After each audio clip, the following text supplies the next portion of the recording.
I'm going to go through communications with citizens and staff, and then we'll pull it in. Is that okay? Yeah. All right. All right, so I'm going to call the meeting to order at 6 o'clock. Can I get someone to make a motion to accept the agenda, please? So moved. Thank you. Second? Second. Thank you. I want to Eric, move what's to add a couple of things, please.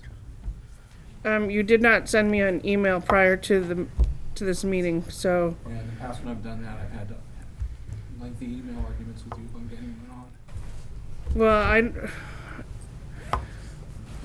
I'm gonna say no, not at this time. Or if we have time, maybe, but at this point, we have lots to do tonight. So, I'm not sure the chair has the right to refuse to let somebody. actually, I do. So, but what is it that you want to put on the agenda? Well, they're non-controversial. I wanted to congratulate the theater group and their teacher for their trip, and to congratulate the Muslimu and tech ed teachers for the article about them in the paper. Oh, well, that doesn't need a motion. You can do that under other business. So, because it doesn't require a quorum of any, you can do that at any time. You could even do it during communications with parents, citizens, and staff. Okay. Okay? All right. So, all of those that approve the agenda, please signify by saying aye. Aye. All those opposed? Okay, communications with parents, citizens, and staff. Kevin? Any citizens want to go first? Okay. Well, I want to congratulate and I hope the board joins me in congratulating the theater group for their successful trip to Scotland. I know at least one student said that it was a life-changing event for her, and all I've heard are great things, so I wanted to make sure that was on the record. And then, as you probably know, there was a very complimentary article about our Muslimu and tech ed teachers, Mr. Hart and Mr. Karpak, in the Brandon Reporter a few weeks ago, and I wanted to highlight that as well. Thank Great. you. Thank you. Is there anything else? I haven't seen anything, have you? Nope. Okay. I think I have one thing Sure. to pass on. Hawk Hill Committee had a meeting, but we didn't have a quorum. Okay. But there was a presentation to the committee about a possible integrated community project involving some forest trees. And so we did talk about it, and the folks there urged me to bring it ahead to the board, even though that we didn't have a formal process of decision-making, because we didn't have a quorum. So I guess it would fit under this as I'm bringing a little, just to support the notion, the concept of using 3 to 6 trees to ultimately turn into lumber and use for the library some of the detailing of the new library project. The Brandon Library. The Brandon Library. Okay, not this one. Yeah, there was a kind of a request. And so it appeared that there was enough interest to want to go ahead and do that. We just wanted to run it by a vote of support from the board to go ahead and do something like that. The proposal includes working with a forester, and, there's a lot of appropriate details.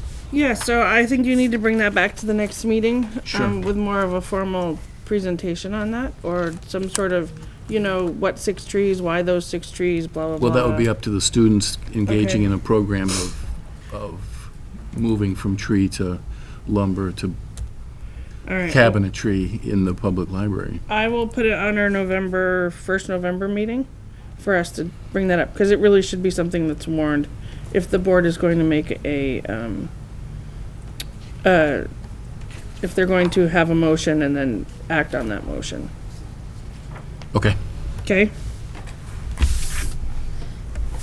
It may go to the municipal forest instead, If we don't do Because this of prior ti- to that timing. I guess timing-wise, I don't know. Well, worst case scenario, we could bring it up with October 18th, which is next week, which is our second meeting of the month. We might be able to talk about it there. Okay. But I still think it needs to be warned. So, okay. Okay. All right. So if everyone would be in agreement, Lisa Kenyon Page is here to talk to us about the Paribus driver negotiations, which need to be done in executive session. Is everyone okay with moving that to the top so that she can give her presentation and then leave? Everybody okay with that? Were we expecting anyone else? I know last time the door was locked at 6. Yeah, so Barbara's supposed to be here. She said she was running late. Okay. I think we extended it to 6:30. Okay. Okay. Okay, good. I just didn't want to be out there and then we go to executive session and then, yeah. Right, no, that's a good Want me point. to go run and check? If you don't I don't mind. Okay, thank you. We are gonna start, so, we're gonna enter executive session at 6:07. We're back out of executive session at 6:35. Can I get someone to make a motion about the consent agenda? I would like to pull the weapons policy from that, please. Okay? Just the weapons policy? Yeah. Okay. Okay, can I get a motion for everything else? I had a comment about the non-discriminatory mascot and school branding. Alright, so you wanna pull that one out too? We'll pull them off if you wanna talk about them, okay? Anything else? Guess I'd like to pull the kindergarten. Okay, we're pulling off the policies. Great. All right. I just have a question, so. That's okay.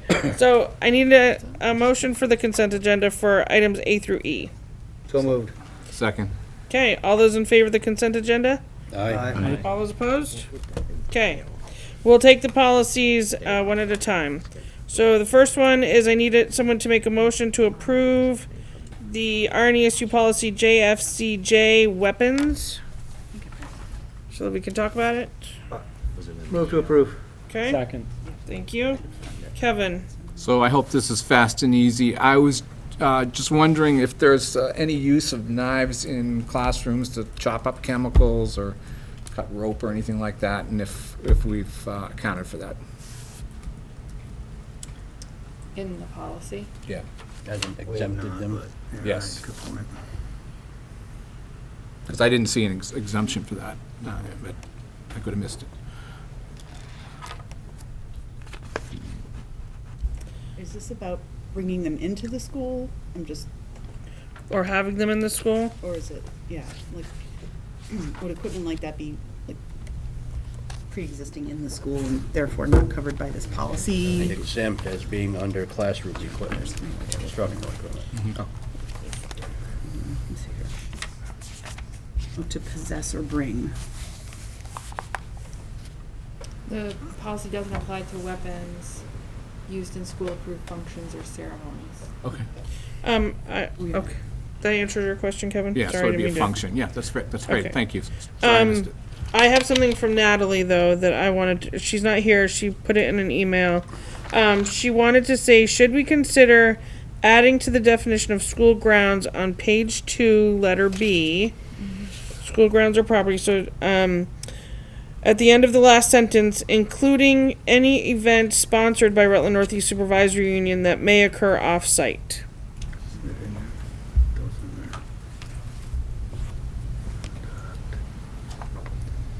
Such as. Well, I suppose, what would we do off? How would that stand with like our insurance or liability? Well, there's that question. The other thing is, what do we do off an RNESU sponsored event that's off-site? Although it's not RNESU I mean, OVUU does some fundraising and things like that. Groups do fundraising that are off-site, off campus. Well, if you're on a field trip, Right, field trips, Field sport, trip, yeah, sporting that's- events. or- sporting events. Yeah. I think that's a question that we ask the RNESU board because it is their policy. I mean, Um, as it stands, it is inclusive of anything that we are using, whether it's permanent or temporary or under our control. So if we take kids off-site, or if we had to say a holiday celebration at Lilac Inn, anything that we were temporarily controlling would fall under this. As it's written. Oh, yeah, which is under the permanent or temporary supervision and or control of RNSU, yeah. So that begs the question, do we need to add Natalie's thought? It sounds covered to me. Okay. Anybody else? I'd agree. Okay. Seems like it, I'm not a lawyer, but. All right. Any other discussion regarding the weapons policy? Not hearing any. All of those willing to approve the adoption of JFCJ weapons, please signify by saying aye. Aye. All those opposed? Okay. Our next policy for approval is JEB, kindergarten entrance age requirements and instructional placement of newly entering primary students. Can I get someone to make a motion? I move to approve. Okay. Second. Thank you. So the question I just had was, it talks about not allowing children that are gifted to be moved up in kindergarten, and then second and third grade. Kindergarten I kind of understand. I was wondering about the second and third grade. Did I read that correctly? Are we saying that you're not gifted until fourth grade? Let's see. Let's read that one again. Students who enter school early often suffer from inadequate prior socialization, physical development below their peers, and later academic, social, and personal adjustments. Assessment instruments available for these early ages have not demonstrated sufficient validity and reliability to aid in individual placement decisions. Likewise, personal appraisals and evaluations have proven subjective and not comparable.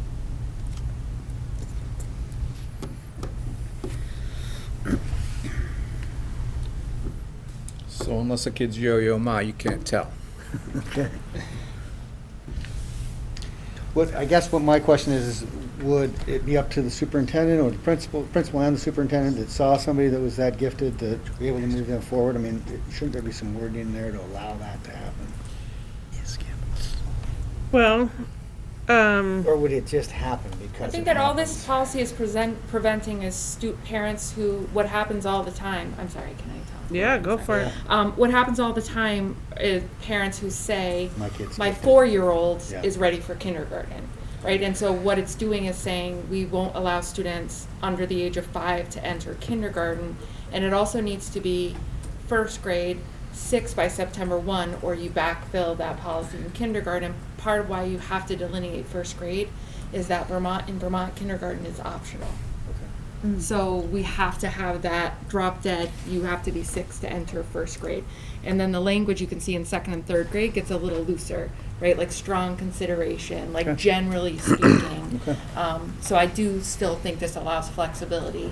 Second grade up, first grade maybe even potentially. But generally speaking, you would rarely see a 6-year-old who should developmentally, socially not be with their All I wanted is to have it open enough to where the superintendent, the principal, the teachers can look at this and say, because I also understand that parents are going to come and say, my kid's gifted, look at him. And we can't do that, but it needs to be open-ended enough that the administration can see that and say, yeah, we can move forward. And if you feel like there is enough wiggle room in There's a number of second and third grade. There's a number of student support teams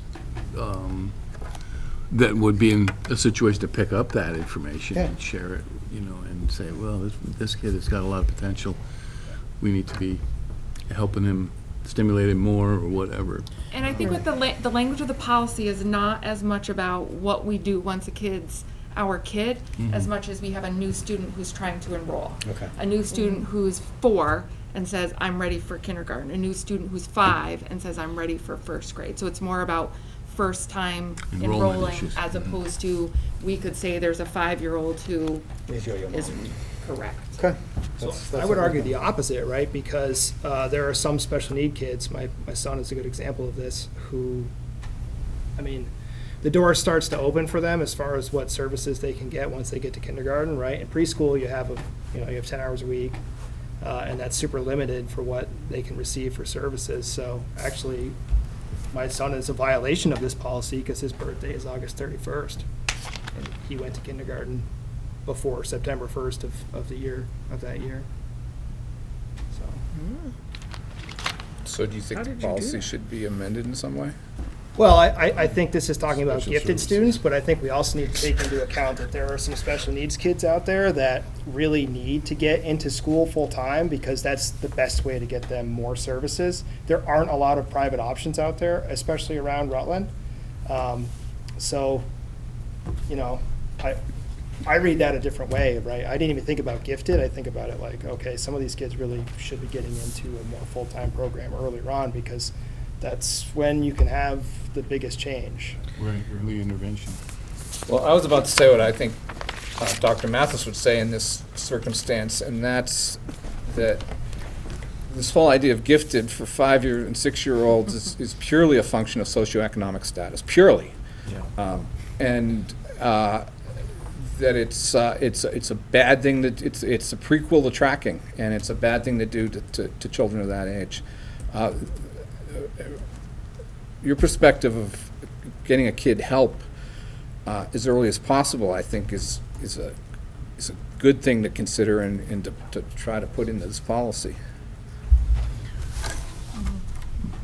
In pre-K. Okay. Okay, any other discussion regarding this policy? Are you ready to vote? Well,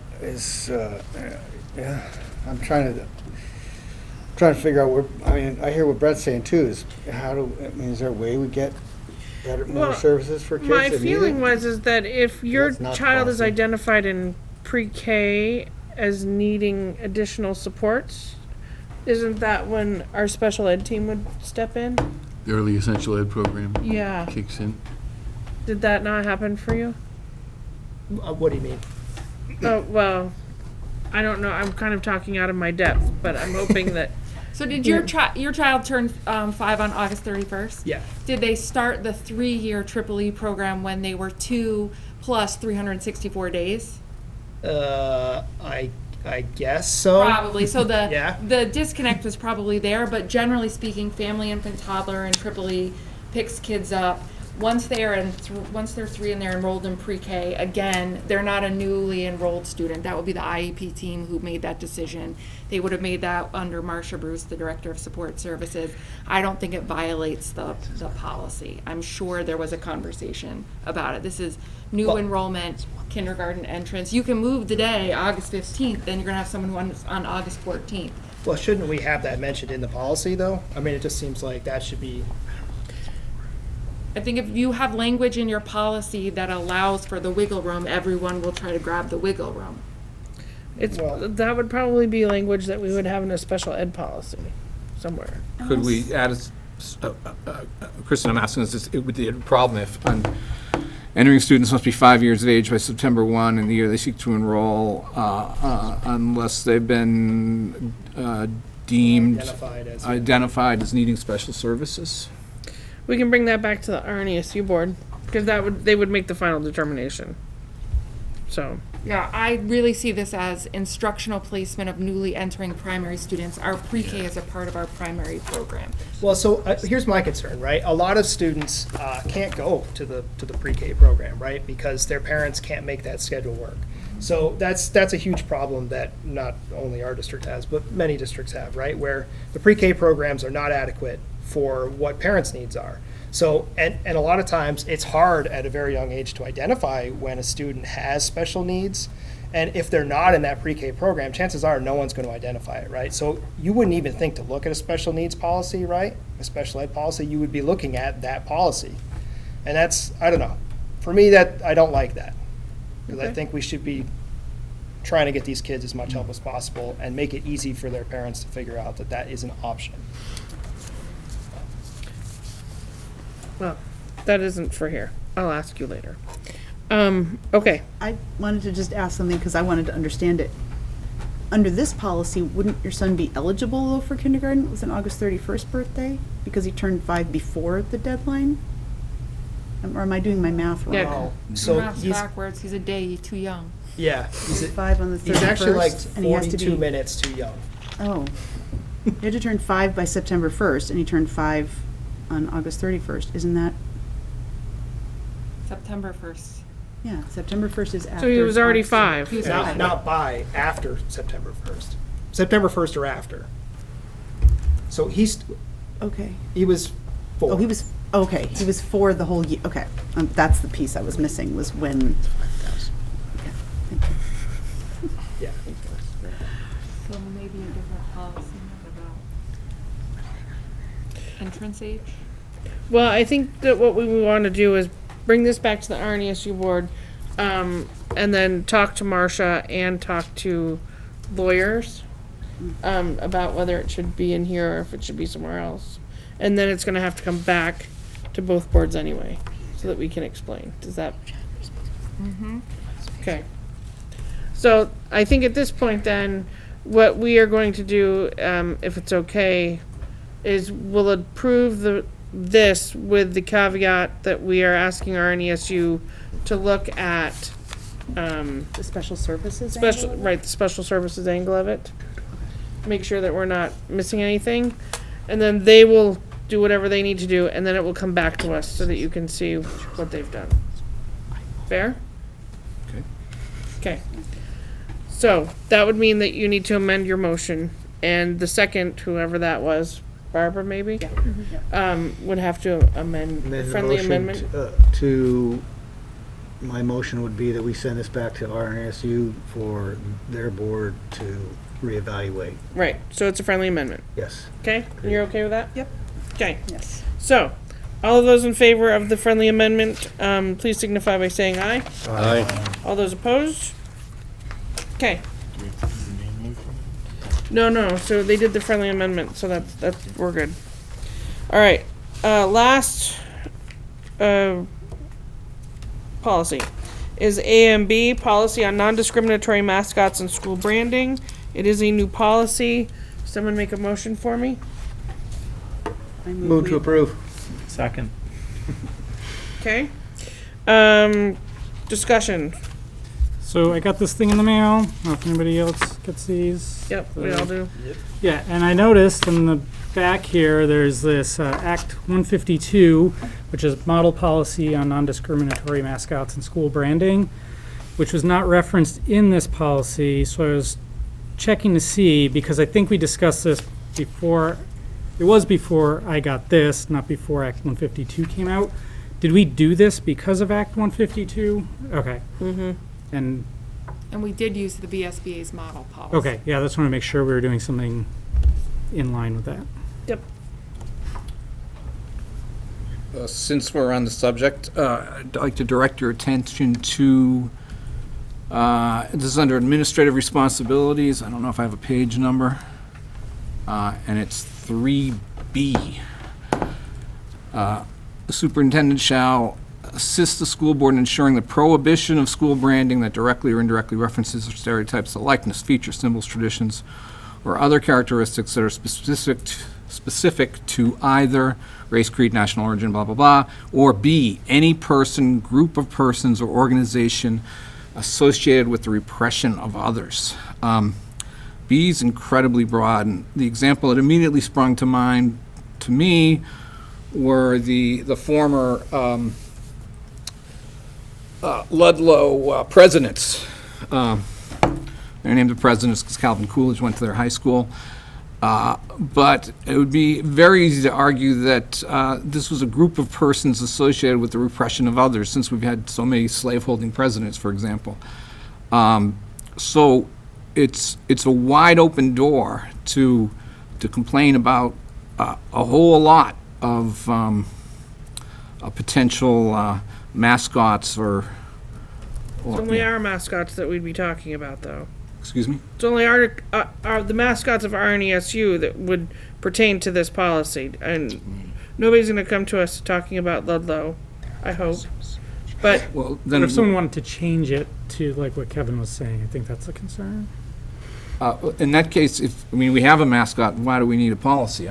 Well, we're supposed to have a policy based on the fact so that no one ever does bring a non-discriminatory mascot. If we wanted to change the mascot, we wouldn't change it from the Otter, who's a friendly, lovable little character, In your opinion. to, okay, well, that's true, I've never had a run-in with one of them. Something to think about. And we have to have it because Act 152 says we have to by That's right. January 1st. Exactly. Okay, well, in that case, I still think B is overly broad and probably needs to be struck. Okay. How does everyone else feel about that? Somewhere, someone is offended by otters. I know that. People are offended by everything. It's my only thing. You could have the maple leaves, and someone's gonna have a problem with that. This passes the I can live with it test for me. Okay, how about everybody else? You can live with it? Yeah. Okay. What about you guys? Yes? Yes? Maybe? Not sure? I mean, I definitely agree that broad language is, somebody could manipulate that to do the very reverse of what we're trying to do, and so, Well, what we just can. from a, from that standpoint. Okay. But, the likelihood of that, I don't know.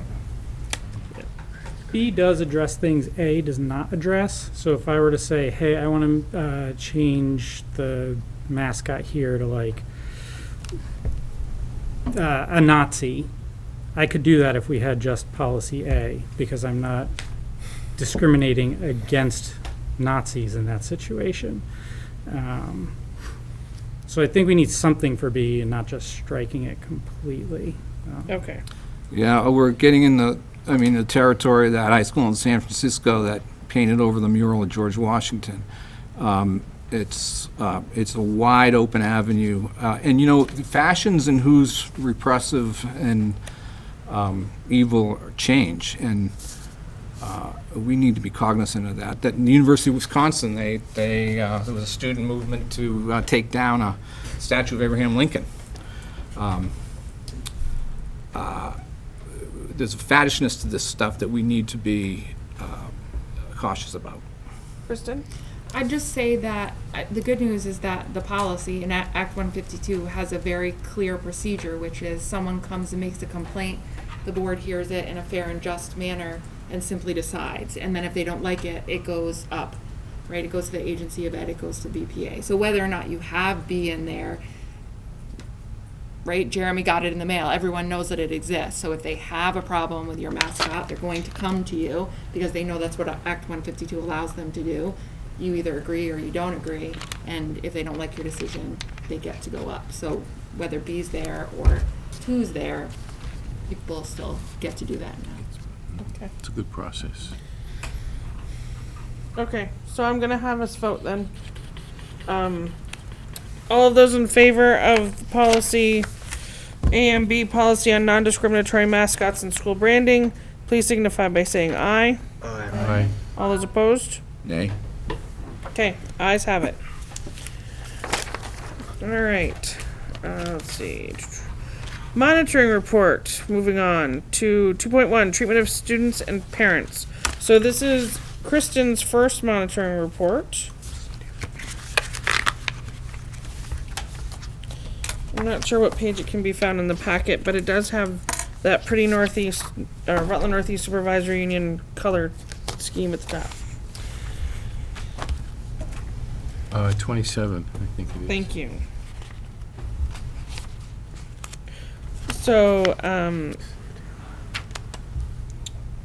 at this point, does anybody have anything that they would like to note to Kristen regarding her report? Questions they'd like to ask?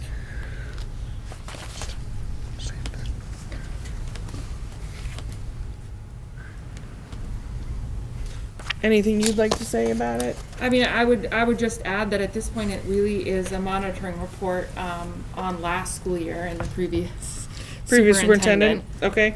So it basically is her interpretation and her status, which was in compliance. And I changed the formatting, and I did have some minor interpretation differences. And there are some things that we are adding. For instance, we'll have a a parent advisory council this year. We'll have a student advisory council this year. With regards to 2.1, the big thing is we have a lot of work to do in gathering student and family voice and input, so that will be the focus for this year. Cool.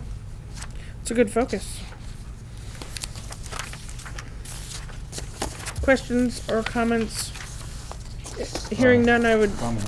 okay, sure. I like the superintendent's videos that you've been doing, and Oh, you and one other person. I've seen them. are you kidding? We could see how many people look at them. I was just wondering if the numbers are going up for you on that. It's not going viral yet. Yeah. It's all right, it's all right. Mr. Ruppel is this week, so. All right, so, would someone like to make the motion to accept her report? So moved. Second. All those in favor? Aye. Aye. All those opposed? I'm sorry. Oh, who was the second? Here. Okay, Thank you. you're welcome. Okay, any nays? Okay, we have moved along. All right, board management delegation, board monitoring reports. The first one is 4.1 governing style, which, Barbara and Jen, would you like to, talk about it? And you guys, you've gotten this in your packet now. Yes, so we you know do. what she Yep, says. they should have been able to review it. Go ahead, Jen. No, I'm kidding. Here you go.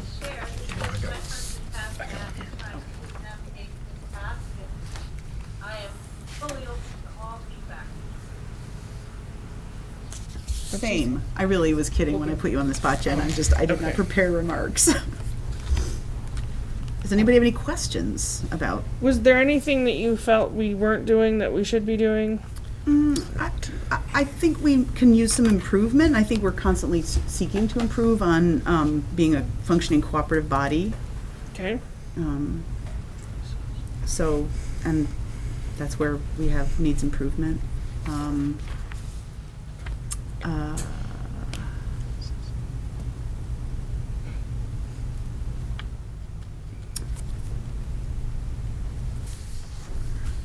Let me see, what is it? Number 3, board enforcing discipline on itself with et cetera, et cetera. We raised the concern of the retreat that happened in March. Was it March? Wow, that was, I didn't realize it was so long ago. Where the full board was not there, and it was a lost opportunity to have a kind of, it was a productive day. It was and it would have been more productive if everyone had committed to that day. So we mentioned that there as a place we could improve. okay. Because it's a good, it's a good opportunity outside of the regular meetings to process things, converse about things, explore or dig deep in why we are a school board, what our purpose is, what we're committed to, and refocusing our efforts, So it was a I found it helpful in that way. So anyway, Any Yeah. other discussion or comments, questions for Jen or Barbara?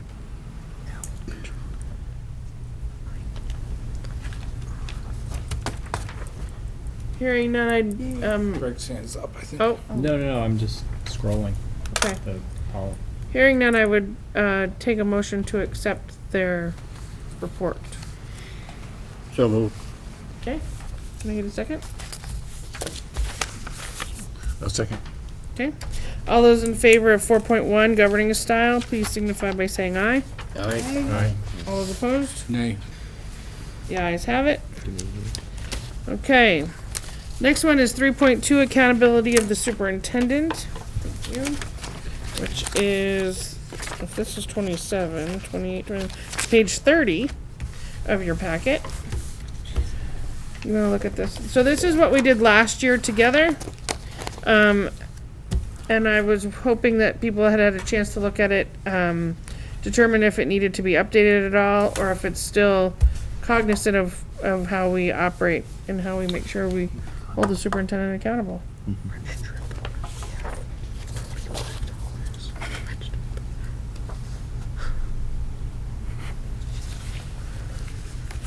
Comment?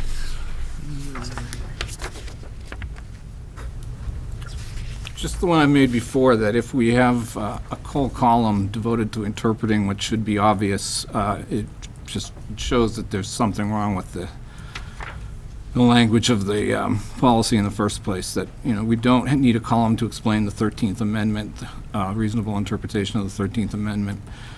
And for any clearly written and clearly understandable government document, you really shouldn't need to have to do this. Okay. Any other comments? Hearing none, I would accept a motion to accept. Can I? Yeah, sure. I'm just remembering the title of it, it's not what I expect when I get there to that policy. Accountability of the superintendent. It still feels more about us than the superintendent. Well, I think it's supposed to be more about us. Oh, I know. That's why Okay. I'm just like, the title is just still throws me off. I mean, I don't really care. It's just kind of a weird, I just think your expectation when you get there, you're like, oh, it's not really about the accountability of the superintendent. You're not. The superintendent's nodding. So clearly I'm not crazy, but I just, it doesn't really matter. It's just a weird, title, that's all. Title. Do you have a suggestion? I don't. I know we already had this conversation, so I don't want to Yeah. revisit it forever. And I'm kind of fine with it. In the- Honestly, I don't first even know what it sentence. means, based that on that phrase. In the policy wording, it says authority and accountability. What if we changed accountability to authority of the superintendent? That seems like it would fit the policy better. Maybe. He might be right. I mean, we give the authority to the superintendent to evaluate all of their staff. The only person that we evaluate is the superintendent. So this is actually, It empowers the it superintendent. empowers the superintendent. So it gives the superintendent the authority to do X, Y, and Z. Just like the executive limitations. So if you wanted to say authority of the superintendent,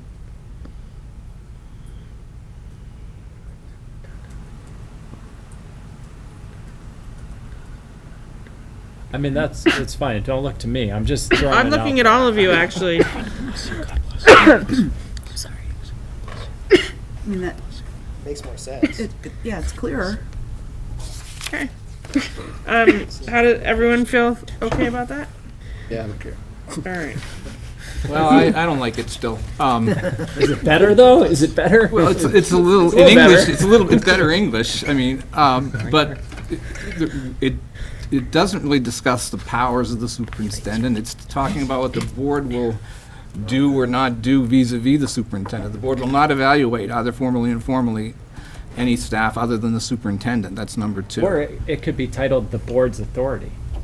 Because our authority is only this. Right. Authority over the superintendent? I mean, that doesn't sound The good. board authority, board, I don't know. I just, What is 3.0? This is on. no, we don't have This that. is our, these are our limitations. these are ours. Yeah. Yeah, these are our, it's not governance process, it's 3s. Board, it's management delegation. board management delegation. So these Well, policies convene. aren't meant to designate what the superintendent. Right, These are it's man- really, these are It's management, about board us in management. relation to Yeah, the the superintendent. accountability of the board is what it Or almost the seems like. board's limitations, or, Delegation to the superintendent.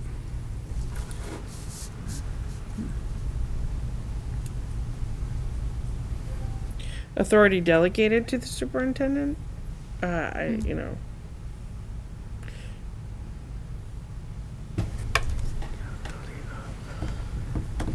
Limitations Where of the the board board. has oversight of the superintendent. oversight of the superintendent, It's closer. superintendent oversight. sure, that's definitely more Closer. clear for All right. sure. Actually, oversight of the is better. Oversight of the. How does everyone else feel?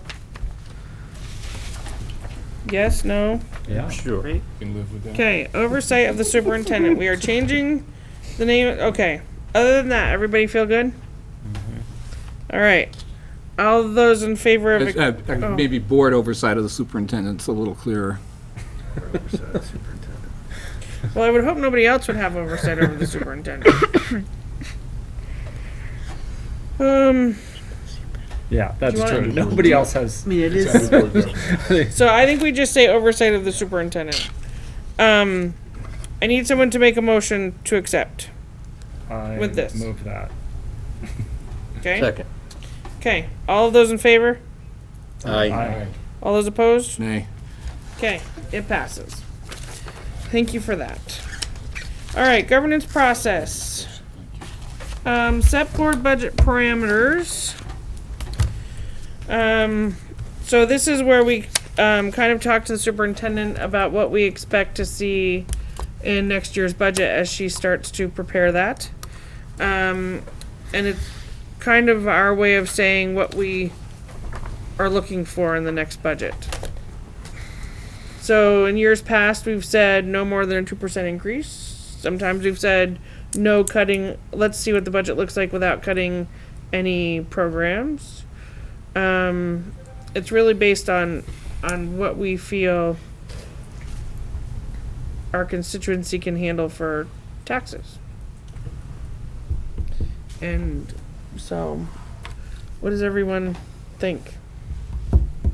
Well, I think we need to make up for 60-year-old equipment and spend more on career and technical education and on Musalamu. I think those areas have been crying out, as we've discussed before and will probably discuss again. And if we're going to offer those things, we need to do them right. Do we usually put money though into infrastructure in our budget? Because then it's like the next year, you know. I will remind I mean, you I'm that not there's against that, by the way. I'm just wanting to do it in the I will appropriate mention that area. there's $175,000 appropriated from next summer Yeah. to, I just wanted you to bring know- up, don't we just focus on yes, the- right now the it's really, yearly costs? usually Am I things right? like that would be talked about in our, from our facilities funds or from other funds. Derek? Kristen, can you keep us abreast of the ESSER funds for staff and how that impact, that timeline on those funds that, Sure. and we're going to be faced with picking up programs or cutting? Because that's going to be a big budget piece, I think. Yes, it is. We were talking about it at the RNESU level last month, actually. When we give our board up, well, actually, we can talk about it now.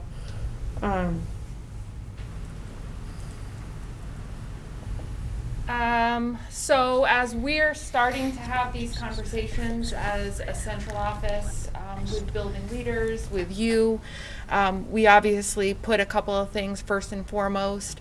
Our mission and vision, ends policy, our goals, which I articulated to you a couple of times at the beginning of the year, equity of opportunity for student achievement, and then efficiency in delivery. So those are the kind of things that we try to prioritize.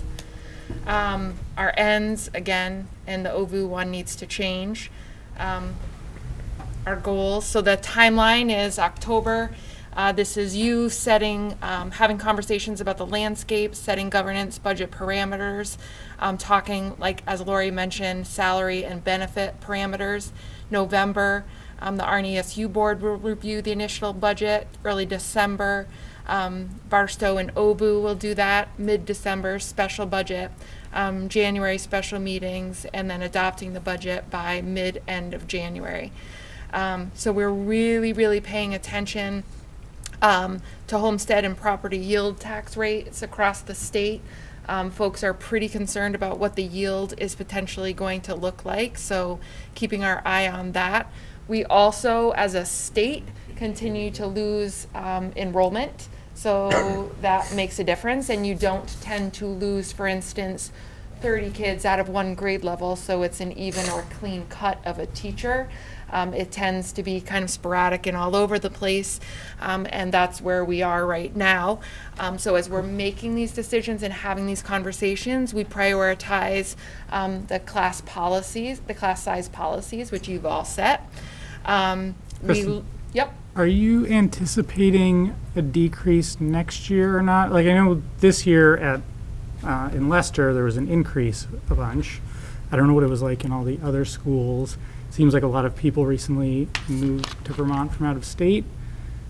Are you worried that the numbers are going to go down again like they have been, or do you anticipate they might actually go up or stay the same? So that's what we do. One of the ways that we do it is we use something called Child Find. We really pay attention to our 3-year and 4-year-old groups, even those that get in a day before. Just kidding. We really try to pay attention to those numbers. We look at our daycare centers. We do have conversations with Chamber of Commerce and realtors. So basically, Barstow is pretty much the same. Lothrop is anticipating about 7 to 10 less students next year. And that's based on our 3- and 4-year-old groups currently and our 6th grades graduating. Neshabe this year, for that very reason, Jeremy, just like you'd mentioned at OCA, also happened at Neshabe. Neshabe just has more classrooms so they can spread it out. I'll tell you, at Neshabe, in most of their classrooms, they're at that cap that we've set for what our optimal class size number is. So they were 12 students over projection this year. We're anticipating 4 to 8 anyways, just based on the numbers of 3- and 4-year-olds we have, but budgeting for up to 16 or 20 because the real estate market, although it's slowing down, is still kind of hot. And there definitely are some places that we're noticing those trends to continue. OCA went over projected students, projecting less next year, but we don't really know. Whiting isn't necessarily indicative of what our kindergarten numbers will always be in OCA. Their outgoing 6th grade is currently one of their biggest bubbles. So anticipating OCA is a little bit smaller.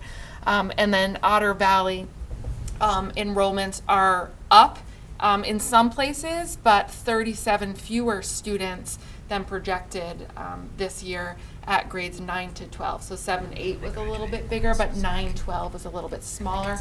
We do lose a good amount of students for high school choice. We're cleaning up that policy now. That will be an admin memo, potentially a policy that I bring to you all. Currently, as it stands, it was very loose.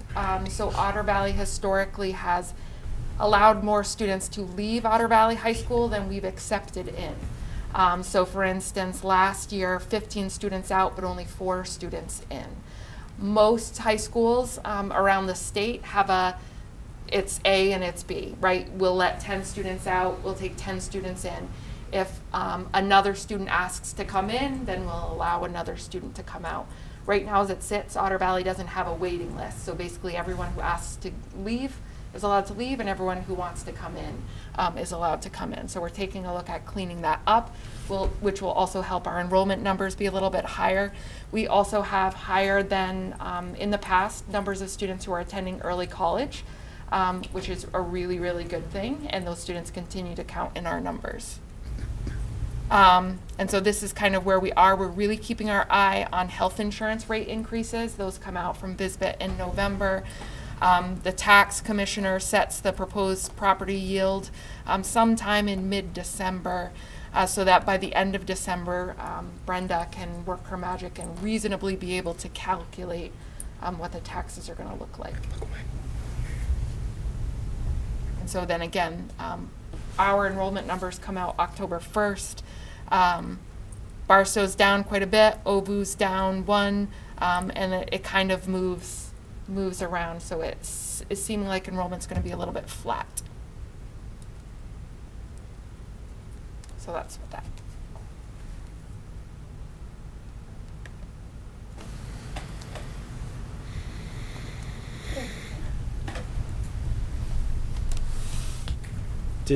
Did I miss the ESSER funds thing in there? Oh, darn. I- Yes, and I knew there was a reason I went over there. Yes, and that's a big one. I must have missed that slide. Hold on one second. That's a big one. There we go. It was the last slide. Sorry. So we have a big cliff.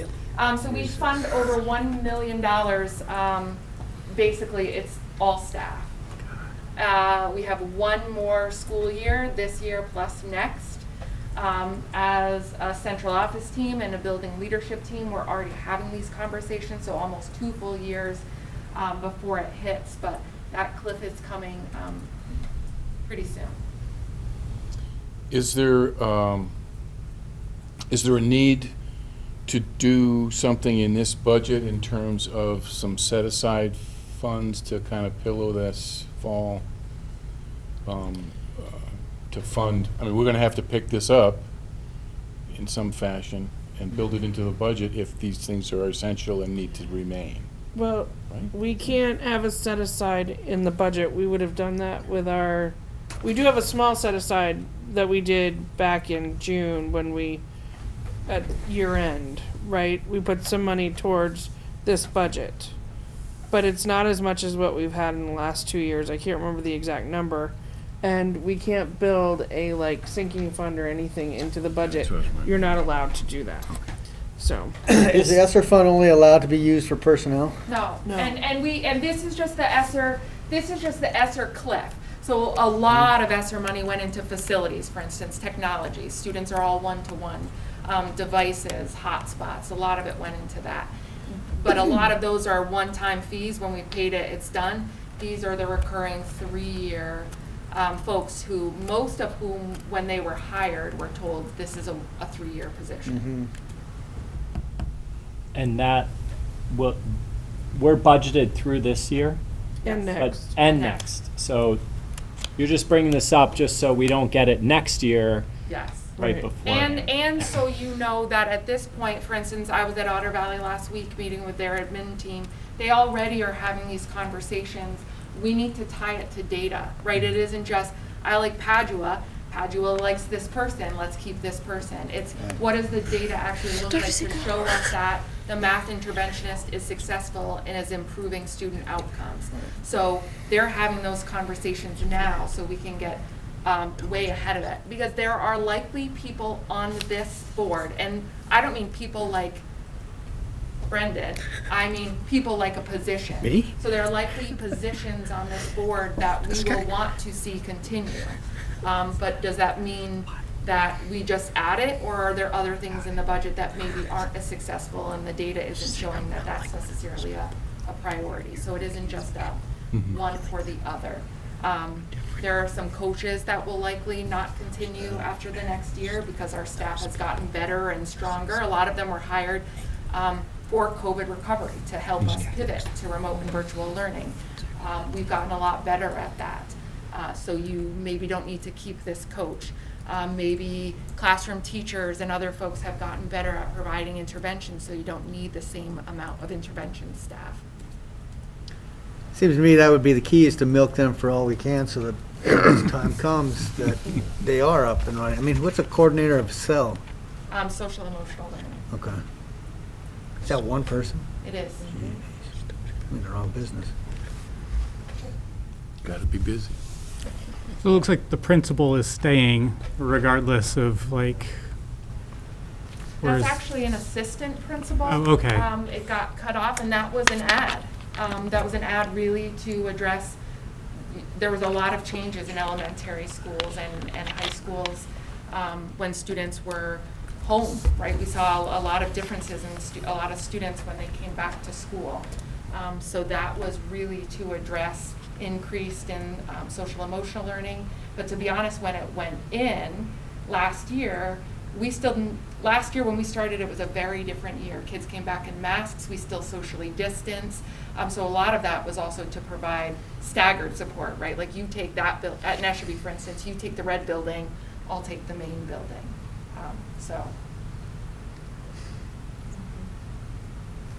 Additional nursing staff we added. So there's a lot that we're considering, what we can sustain and maintain, and what our schools and students really need. If that makes sense. So is there a question from you, Derek? I'm just wondering, you guys are already having those conversations, but in terms of financial planning, are there recommendations yet? Or that's going to evolve out That's of the going to budget evolve. discussions that you have on the That's- building level and those We are kinds of not things? there. We are definitely in the data review. Yeah. You know, for instance, OCA never had a full-time nurse. They have a full-time nurse right now. Right. Is that something that that school and those students, like, what does the data show us? Do they really need that, or can they get by with a half-time? That's right. It's the database decision-making. Great. No more comments or questions. Okay, so it's early in the season to be talking about budget, but then again, it isn't. So how do you feel you would like them to come up with a budget? I mean, all we're doing is giving them parameters. They're going to bring back that, and then we will discuss it again and again and again. You know, until we feel we've got it to the point that we feel good about it.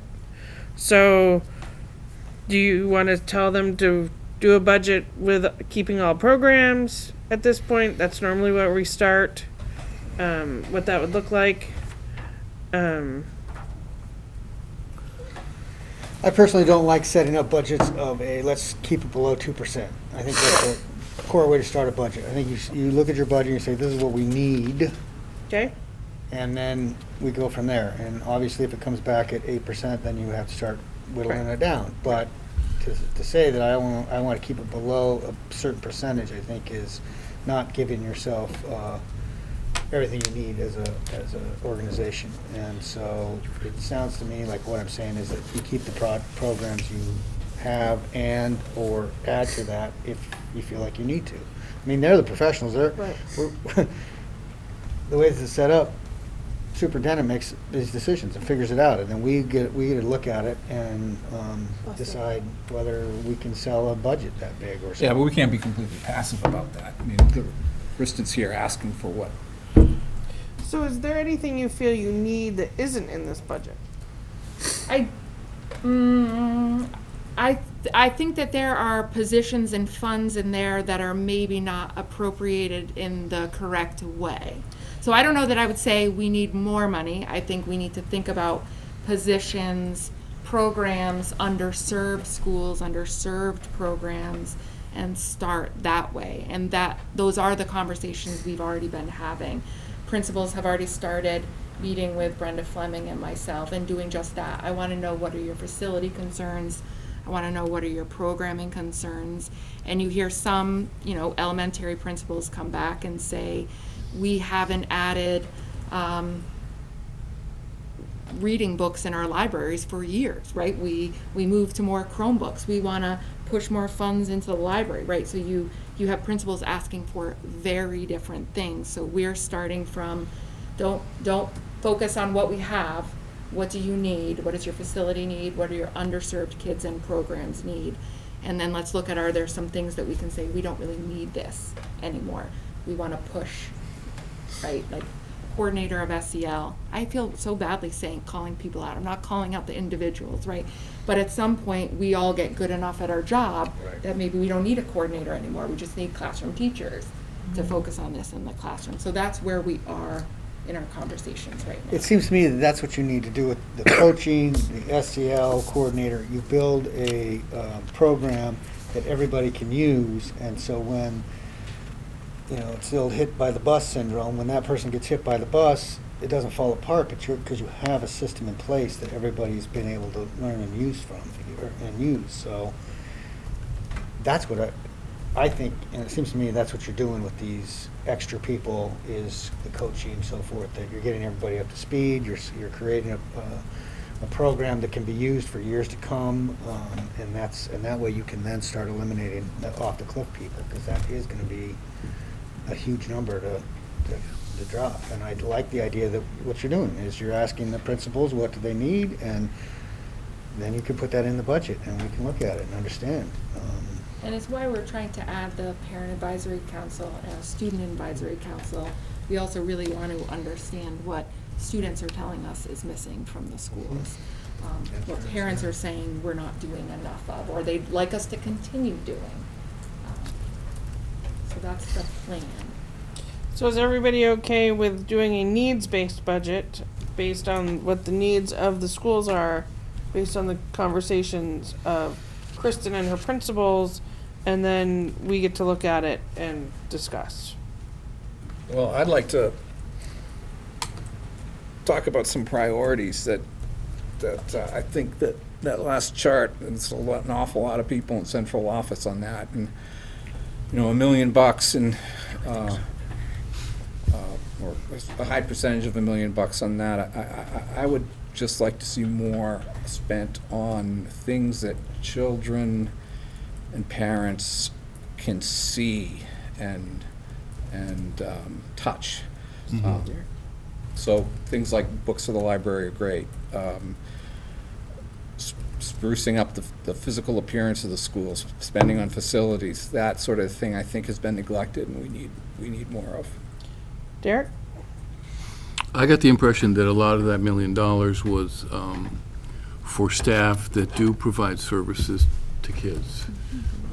And, the coaching for teachers, it directly feeds that whole student contact picture versus a, central office staff. They're hired out of Rutland Northeast because Rutland Northeast They're not funding. central office staff. Those are all Rutland Northeast teachers and Right. support For staff, but teachers they're not. is a good example of what I'm talking about, because it's not direct to students, it's for teachers. It's built in, when you say coaching for teachers, it's for people working with teachers. And Well, teachers are the people that impact our students, and polishing their skill level is, at this point in time, is important. Well, I will just add, as a state, as New England, we have had larger than ever numbers of teachers leaving the field. So the turnover rate has been huge. So the coaching model really was to support new people to the field, new people to the program, because we don't want to have 60 new teachers every year. But if we get really good at that, we shouldn't need that huge coaching number in the future. So we're definitely not suggesting we keep that large a core of coaches, but the interventionists and everyone else listed are in buildings, not central. Right, interventionists are actually working with kids. Yep. Yes. Okay, so, back to my question. Are we asking Kristen to put together a needs-based budget after she talks to principals about their needs for their buildings? Bring it back to us, and let's look at it and see what it looks like. I think it that's makes fair. sense. Yes. Yeah. I think we're kind of in a weird spot, right? Because, We don't know what it's gonna look like. everything has gotten pretty substantially more expensive, I think, for everyone, right? So that creates two problems, right? So that means that everything's more expensive for us, but also people are feeling it more too. So Yep. it's kind of a fine line. It's probably a tough budget year in that sense, because we're kind of trying to Well, two different paths. like we know, if it comes back at 8%, we know we probably can't do that. And it also depends on what the yield is and all of that other stuff. So, but I think that's where it's probably a good place to start, if everybody's okay with that. Yes? Are these student and the parent committees been formed yet? I have all 14 parent reps so far. So the parent one just formed and the student one's going out this week. Okay. And those are self-selected people? Or? I sent it to all parents. And you got 14 back? I got 14 back and I said, can I have 14? So. And and representative of all the schools, so That's even better. Awesome. All right. Board member, so you know what your walking orders are. All right. Board member recruitment. That is on here because January comes quickly, and for those of us who are up for renewal, I suppose, for lack of another word, you know, if you're not planning on rerunning, or if, you know, we would love it if you would start looking for someone to take your place, or at least let us know. You don't have to tell us now. I don't even know who's up. I know you're up. I do know that one. So, other than that, I don't know. You're up, and you're up. I know that because you got we appointed you to the board. You will be up, and Jen Mallory will be up. But as far as our other board members, I'm not sure. I know I'm not up, so. But anyway, so that's a lot of us, and so start thinking about getting signatures, or if you want to rerun. If you don't want to rerun, we need to find people who would be willing to be on this board. Are So petitions available already? you can just get them from the town clerk's office. It's not like it's. Well, they're due by a certain date. They are due by January. It's January something or other. Like So I think it's yeah. And if you're an at-large position, which Jeremy is, you need 60 signatures, but they can be from any town. The rest of you, required to be, you know, what? You they're have to have required 60. to be, right? You have to Like- have 60 on your application because you're at large. Right, but it couldn't be 60 from one town. No, it can. can be. Oh, it It can? it Oh, it can, can. sure, it can, All be but you have the one ability to go to all 6 towns and get signatures. And then the ones who are representing the town, it's based on your population, and you have to have a certain percentage. So, we'll put that back on the budget, or back on our agenda for November, so we can talk about that some more. RNESU board update. I won't put you on the spot. I was just looking to see what we talked about at the last meeting. Mainly it was policies, Yeah, and it it was- was about the Esther Cliff. Yeah. So, and we talked about both of those, so. Any questions regarding the RNESU board? And the I fact had- that, I don't know if this fits in here, tell me if it doesn't already, but there's a policy that when I first started, I thought we were reviewing the first meeting I was gonna be at, that we didn't, and I may have just misunderstood it. It may have been, not on that meeting, but the complaints about school personnel. I was hoping we could add that, to discuss that at our next meeting, but it pertains to our NESU's policy, so I don't know if this is a do you have the time- policy, letter. yeah, letters, and if it's RNESU or OVUU? It's for NESU, it's KLD. So because it is RNESU, you can ask me to put it on the RNESU, board to It was given discuss. to us for comment, and I'm not sure Okay. that we ever commented on it. That was my, I'm assuming it probably did, but I'll look and I'll let you know the process and where we are with that one. Okay, KLD or NESU. Okay. Pair of bus drivers. Oh yes, no. No, go ahead. Okay.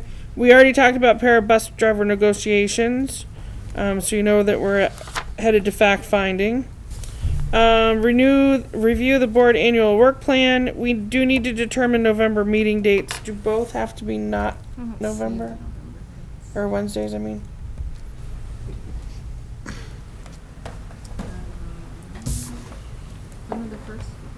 November 3rd, I think, is the first one. Or that mean, I don't know what date.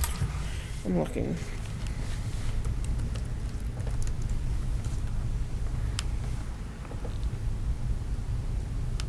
Second.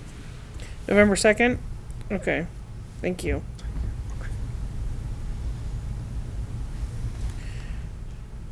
So right now, they would be set for November 2nd and 16th if we were to have them on the Wednesdays? I can do the 2nd, I just can't do the 16th. All right, so November 2nd is okay. We will stick with our meeting on November 2nd here.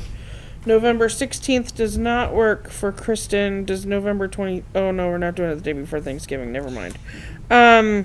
How does anyone feel about the 15th or the 17th? Well, I'm missing a meeting I wanted to be at tonight because it's on a Tuesday. It's a problem. So you would prefer the 17th? I'd prefer to stick to a regular schedule because Well, we The specifically 16th 's Wednesday. 16th is Wednesday, yeah. right. But So so Tuesday's not the problem. Wednesday is. No, Tuesday is for me. So the issue is that we knew when we reorganized, we asked specifically that we told you that the superintendent would have issues with September, October, November Wednesdays because of a personal issue. And so that's why these are being moved around. So we will have after November, we should be back to our regularly scheduled program. So, but second, yes, sir, The Thursday. is the first night of the play. Yes. Thank you for that. So I'm not going to be here for that either. You're right. So not the 17th. Not the 17th. So we're looking at either the 15th, which is a Tuesday, or the 22nd. Or Monday the 14th. Is Monday the 14th available, or do you have Yes, Barstow? I don't. Okay. Or Monday the 14th. That second meeting's not here anyway, right? Right, that is correct. It would be somewhere else. I don't know where that somewhere else might be, but yes. Either day works for me. I don't. Okay. We could be out at Leicester because we're hoping that the new building will be up and you can go check it out. So I said hoping. Hopefully my road's open, so it's a shorter drive. That would be nice, wouldn't it? So which day works? All right, so let's do a show of hands. Let's look at the 15th. Raise hand If you can. if you can. If you can. Don't really know, but I'll say Okay. yes. What about the 14th? Okay. So are you saying no to that, Barbara? Yeah, I can't do the 14th. Okay. So it's kind of 6 of one, half dozen of the other. Or we could look at the 22nd, which is the following I'll Tuesday. vote for the, if it helps, I'll vote for the 15th. Oh, she wants the 15th. Jen said You want the 15th? Okay. So, 15th. 15. I know that's a bad night for you, Kevin. Who else is it a bad night for?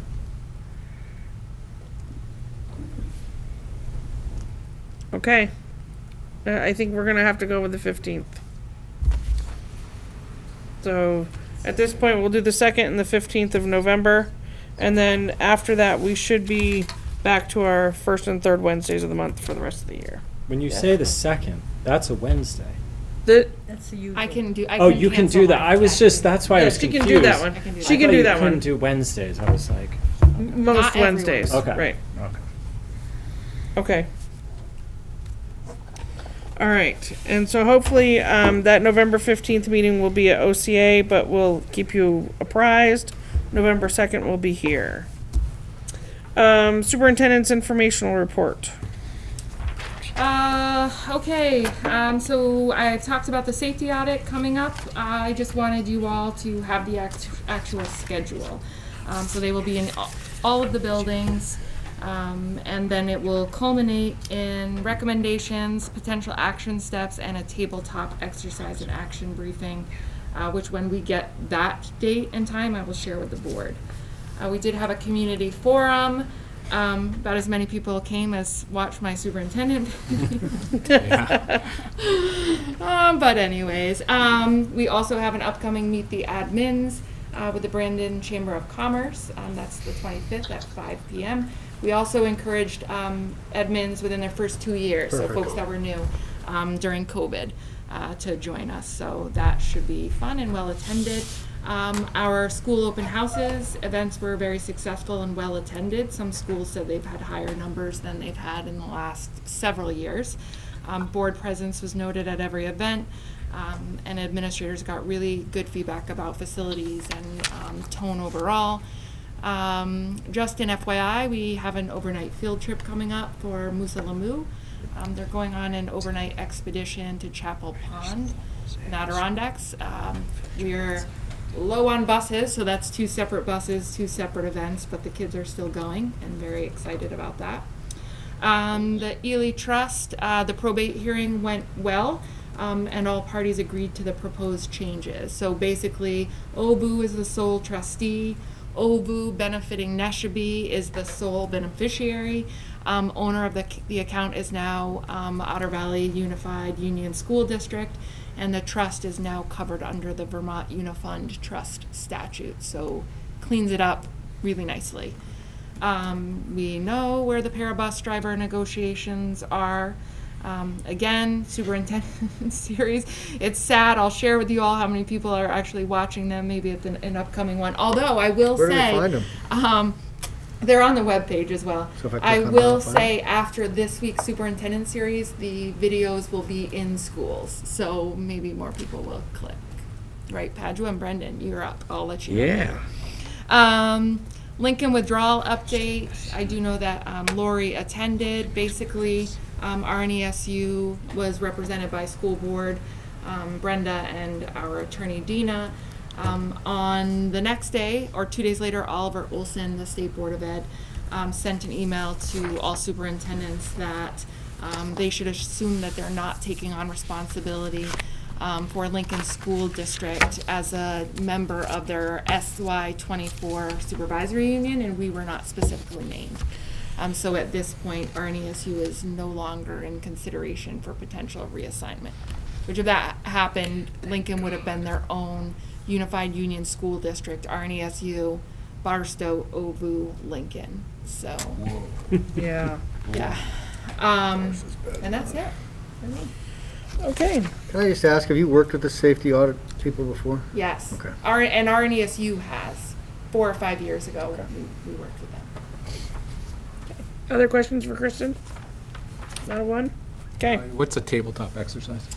So it's when a lot of our principals did it just barely with Vermont Emergency Management. So it's when they finish it, basically we'll sit around a table and they'll run us through scenarios. So pretend there's an active shooter.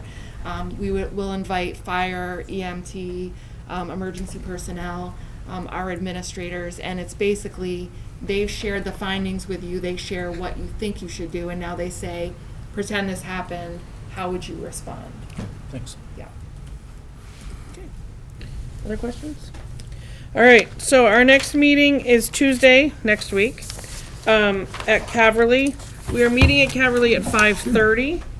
We'll probably spend a half an hour there and then regroup at Lothrop for 6:15.